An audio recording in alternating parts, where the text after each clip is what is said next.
Salve, gente bacana! Em tempos demais, nos chega aqui uma poesia de Rubem Alves, que é inspirada em tantas outras histórias, mas que nos faz enxergar e ver as coisas de uma maneira diferente. E nós achamos muito proveitoso para este momento, para que nós possamos ter noção de uma possibilidade a mais, de como enxergar as coisas de uma maneira diferente. Talvez não filosoficamente, mas poeticamente.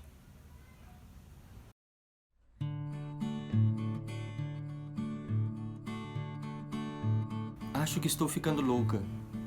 Eu fiquei em silêncio, aguardando que ela me revelasse os sinais da sua loucura. Um dos meus prazeres é cozinhar. Vou para a cozinha, corto as cebolas, os tomates, os pimentões. É uma alegria. Entretanto, faz uns dias eu fui para a cozinha para fazer aquilo que já fizera centenas de vezes: cortar cebolas. Ato banal, sem surpresas. Mas, cortada a cebola, eu olhei para ela e tive um susto. Percebi que nunca havia visto uma cebola. Aqueles anéis perfeitamente ajustados, a luz se refletindo neles. Tive a impressão de estar vendo a rosácea de um vitral de catedral gótica. De repente, a cebola, de objeto a ser comido, se transformou em obra de arte para ser vista. E o pior é que o mesmo aconteceu quando cortei os tomates, os pimentões. Agora tudo o que vejo me causa espanto. Ela se calou esperando o meu diagnóstico. Eu me levantei, fui à estante de livros e de lá retirei as Odes Elementalis, de Pablo Neruda.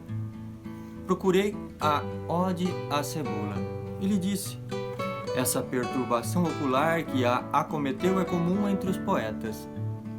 Veja o que Neruda disse de uma cebola igual àquela que lhe causou assombro. Rosa de água com escamas de cristal. Não, você não está louca. Você ganhou olhos de poeta. Os poetas ensinam a ver. Ver é muito complicado.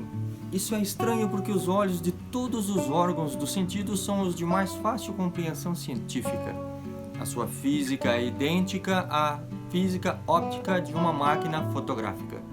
O objeto do lado de fora aparece refletido do lado de dentro. Mas existe algo na visão que não pertence à física. William Blake sabia disso e afirmou: a árvore que o sábio vê não é a mesma árvore que o tolo vê. Sei disso por experiência própria.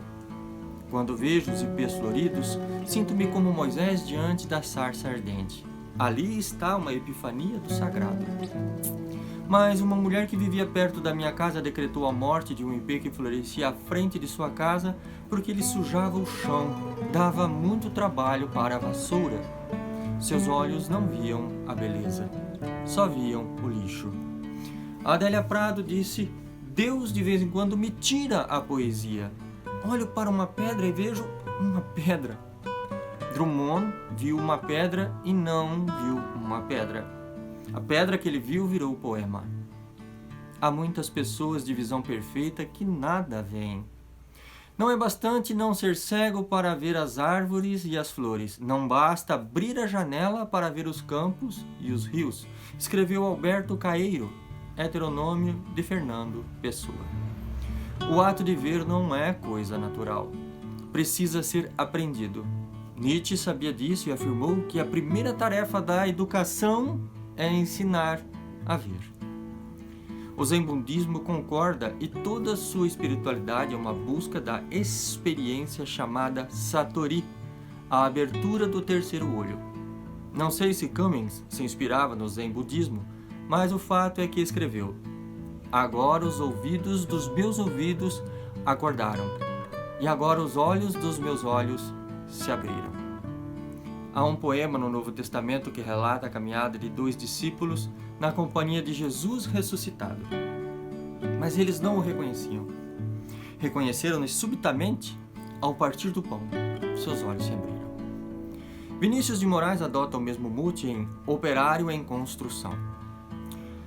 De forma que certo dia à mesa, ao cortar o pão, o operário foi tomado de uma súbita emoção, ao constatar assombrado que tudo naquela mesa, garrafa, prato, facão, era ele quem fazia. Ele, um humilde operário, um operário em construção. A diferença se encontra no lugar onde os olhos são guardados. Se os olhos estão na caixa de ferramentas, eles são apenas ferramentas que usamos por sua função prática.